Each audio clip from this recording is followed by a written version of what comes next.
Welcome to the Fitness Secrets Show. My name's Sam, an online fitness coach, and I'm going to be guiding you through everything nutrition, training, and mindset to help you get in the best shape of your life. I thought we'd start our very first episode by talking about the fundamentals of weight loss, because for most people, when they want to get in shape, weight loss is definitely the way to go. But unfortunately, most people, when they go into losing weight, go about it the completely wrong way. And they don't understand the fundamentals and mechanics behind it, meaning they might lose a kilo or two, but eventually they always end up putting the weight back on. So today we're going to talk about those fundamental aspects of weight loss. We're going to talk about some actionable strategies that you can use today to start losing weight and keep losing weight for a very long time. Now, I think the very best place to start when we talk about weight loss is to talk about calories. Now, I want to be very clear here. Calories, or kilojoules, as we call them here in Australia, are just a measure of energy. I'll repeat that again. Calories, or kilojoules, are just a measure of energy. Calories and kilojoules are measuring the same thing. They're measuring energy. Think about it like Celsius and Fahrenheit. Celsius and Fahrenheit are measuring temperature, the same way that calories and kilojoules are measuring energy. There's no such thing as a bad calorie. There's no such thing as a good calorie. It's impossible. A calorie is just a measure of energy. There's no such thing as a bad Celsius. There's no such thing as a bad Fahrenheit. So how could there possibly be a bad or good calorie? There's no such thing. So I want to get that out of the way before we start. Now, when we talk about calories, fundamentally, the thing that determines whether we lose or gain weight is our caloric balance. So the balance of calories coming into our body versus calories exiting the body. Now, there are a few different things that can influence either side of that equation. When we talk about calories in, the only way calories can come into our body is through the foods and drinks that we consume. So, every single food that you eat has some sort of energetic value, some amount of energy that our body can use, our body can take from that food to use for functions keeping us alive and movement.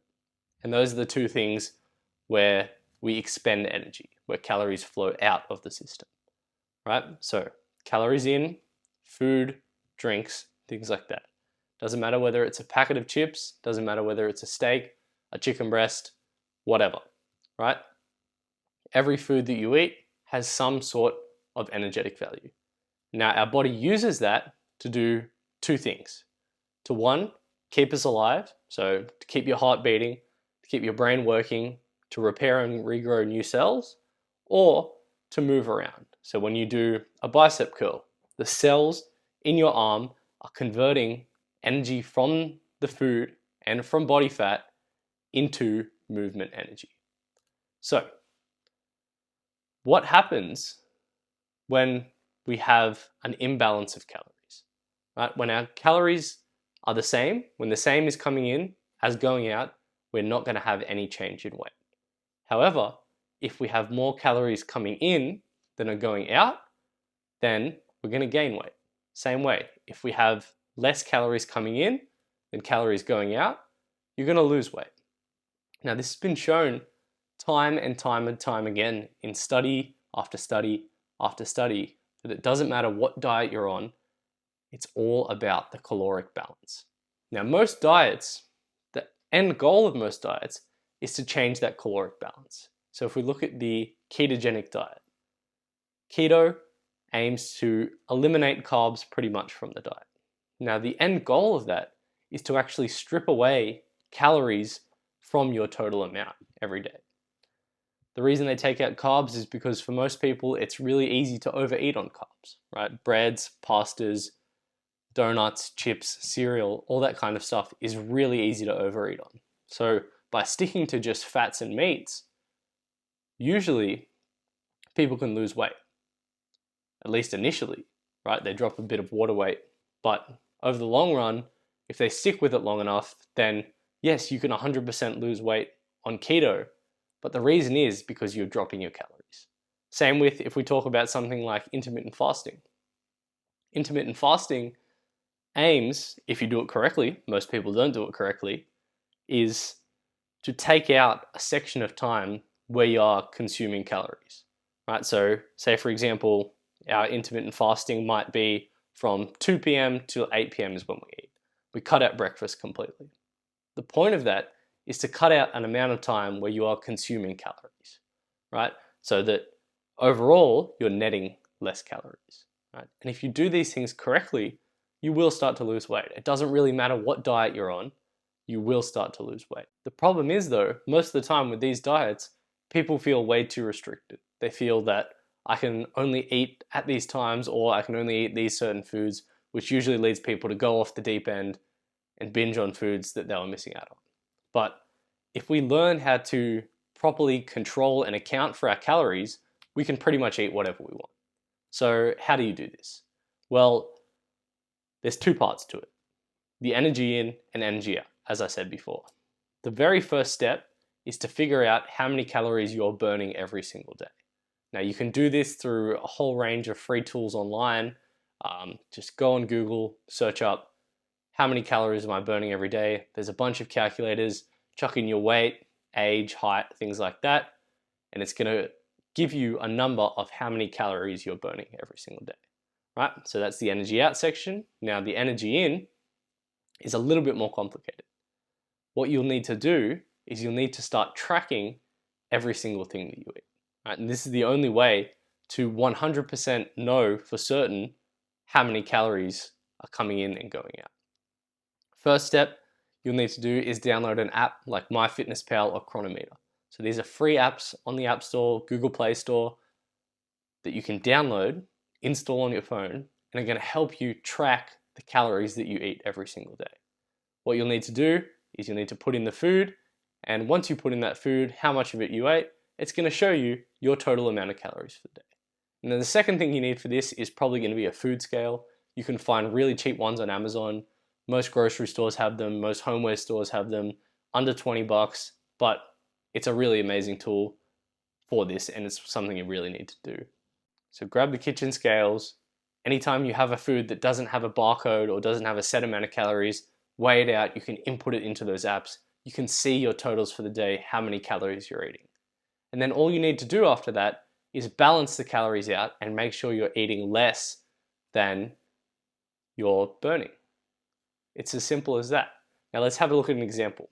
Say for example, you're a guy who burns 2,500 calories every single day. So every single day you get up, you go to work, you exercise, you do whatever you need to do, and online you figure out that I burn 2,500 calories every single day. Okay, fantastic. Now, to lose weight, we need to be eating in a deficit. How much of a deficit? Well, if you ate in a deficit of 500 calories every single day, that would equate to about half a kilo of weight loss per week, half a kilo of fat loss per week. So you'd need to then say, all right, I'm burning 2,500 calories every single day. I need to be in a deficit of 500. That means I need to be eating 2,000 calories every single day. Now what I'd do is I'd go into the app. Both of them have a goal. So you put in, I want to eat 2,000 calories every day, and you start tracking. And you'll see the number go up. You might eat a steak that's 500 calories, and then you might eat some bread that's another 500, and then whatever else you eat. But all you need to do is make sure you stay at or slightly below that 2,000 calorie number. Now, it doesn't matter what foods you eat. There are better foods, yes, which we'll talk about in a later episode, that'll keep you more full. But at the end of the day, you can lose weight on Maccas. We've seen this happen before. There's been people out there who've tried a McDonald's diet and lost weight. If you don't believe me, go look it up for yourself. So, figure out how many calories am I burning every single day, and then figure out how am I going to eat 500 calories less than that every single day. Track it on the app, and I promise you this will work. Now, it may be the case that you don't instantly start losing 0.5 kilos per week. Why might that be the case? Well, a couple of reasons.